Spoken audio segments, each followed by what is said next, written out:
Decíamos en el Salmo, el Señor está cerca de aquellos que lo invocan. En primer lugar, entonces, vamos a elegir ser nosotros aquellos que invocan confiadamente al Señor. Necesitamos estar cerca del Señor, necesitamos escucharlo, necesitamos conocerlo. Y todo el anuncio de la Sagrada Escritura, la buena noticia, pretende ser esto de parte de Jesús, ese dar a conocer quién es Dios, cómo es ese reino de los cielos hacia el cual debemos aspirar. Hoy tenemos un evangelio que puede sonar como tantos otros, medio extraños, difíciles de comprender y sobre todo cuando el alma muchas veces no está bien dispuesta y no hace una lectura de fe. Por eso tenemos que estar atentos. Entonces vamos a darle como un primer marco, diríamos así, a la palabra de este domingo, que va a estar muy relacionada con aquello del domingo anterior.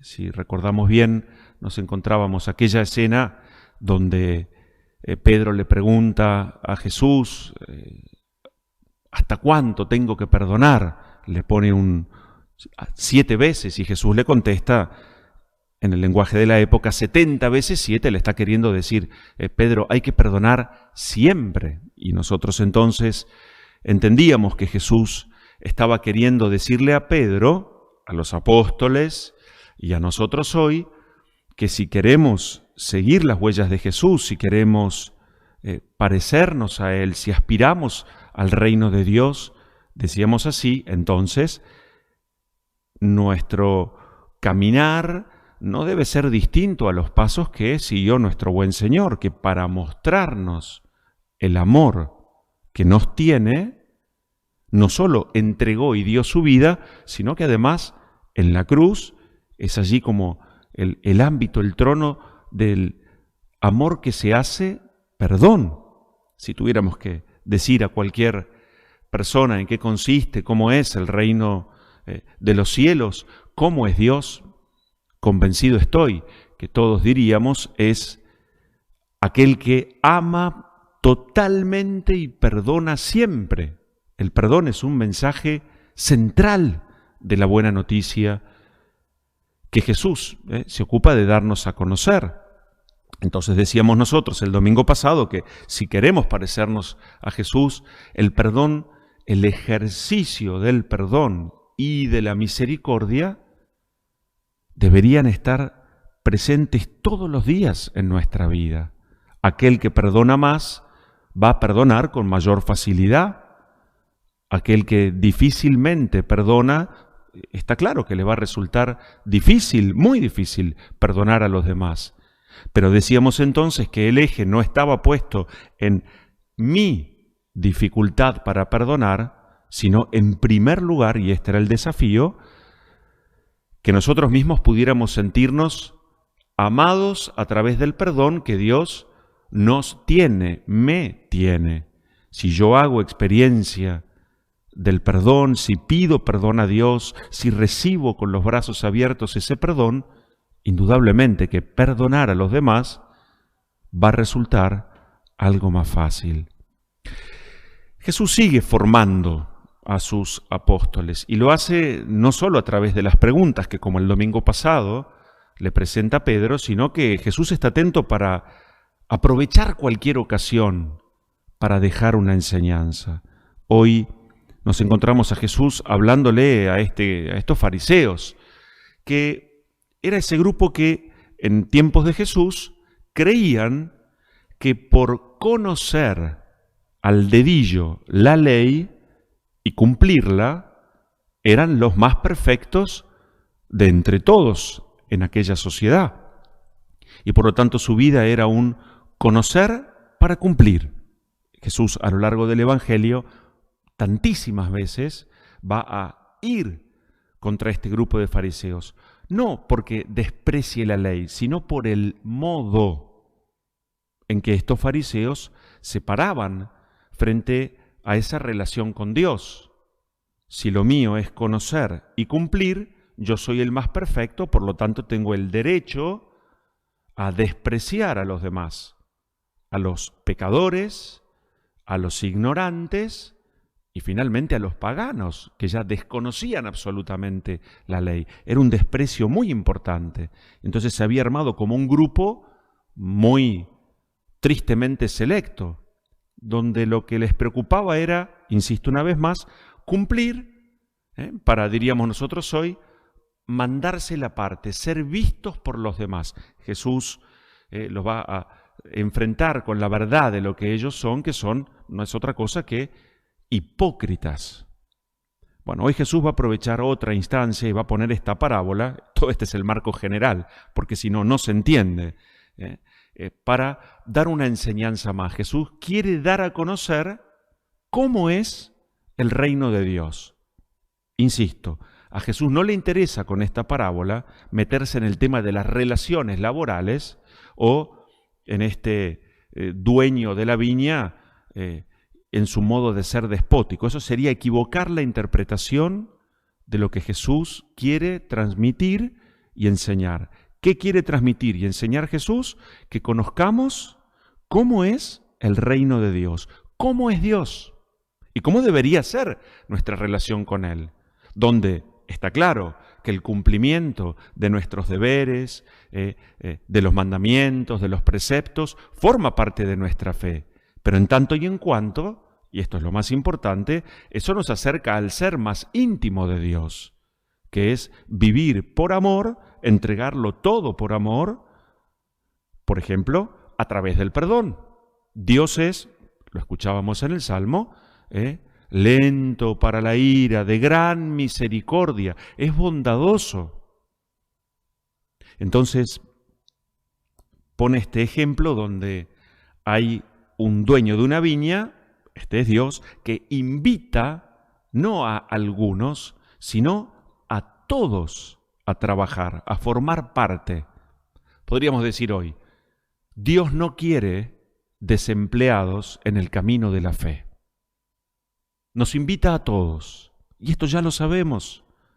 Hay para quienes, habiendo conocido a Dios a través de papá y mamá, han tenido la gracia de poder vivir la fe en un contexto familiar adecuado, pero hay muchos que no, lo sabemos perfectamente. Entonces hay quienes son como los que llegan, en lenguaje del Evangelio, a la última hora, pero es voluntad de Dios que todos formen parte en esta tarea de vivir en la vida. Cuando San Mateo escribe el Evangelio, justamente los cristianos de aquel entonces estaban enfrentando un poco a este dilema. Era abrirnos a los paganos, era abrirnos a los incircuncisos, era abrirnos a los ignorantes, a los pecadores. Había muchas resistencias, porque era lo que estaban acostumbrados a vivir. Entonces, Mateo, citando a Jesús con esta parábola, en aquel entonces y para nosotros hoy, nos invita, yo esto quiero hacer pie como en algunos ejes, para que nos vayamos como confrontando con la palabra de Dios. A vos y a mí, a cada uno en lo propio, a mí como sacerdote, a un religioso como tal, a un padre de familia, a un joven, a un abuelito, no importa, alguien que se acaba de convertir, a todos nos invita nuestro buen Dios a formar parte de su reino. Lo recordaremos, Jesús al pie de la cruz, allí diciéndole al buen ladrón, así llamado buen ladrón, hoy estarás conmigo en el reino de los cielos. O sea, lo que Dios quiere es, como Padre, estar junto a todos sus hijos. Este es el deseo de Dios. Y nos propone un camino.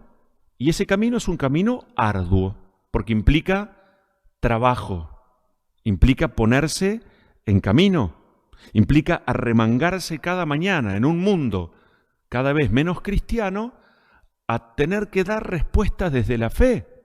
Esa fe se pone de manifiesto no solo, ni siquiera principalmente en el cumplimiento de normas y preceptos, sino en esa adhesión a esa fe que hemos recibido desde niños, en algunos casos, para poder vivir en plenitud a lo largo de nuestra vida.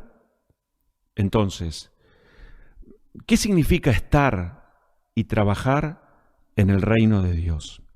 Significa tomar conciencia de esto. Dios nos invita a valorar esa fe que hemos recibido en nuestros hogares, a no malograr los esfuerzos que otros con fe intentaron y siguen intentando para que nosotros podamos crecer en la fe, acercarnos para vivir según no los criterios del mundo, sino según los criterios de Dios.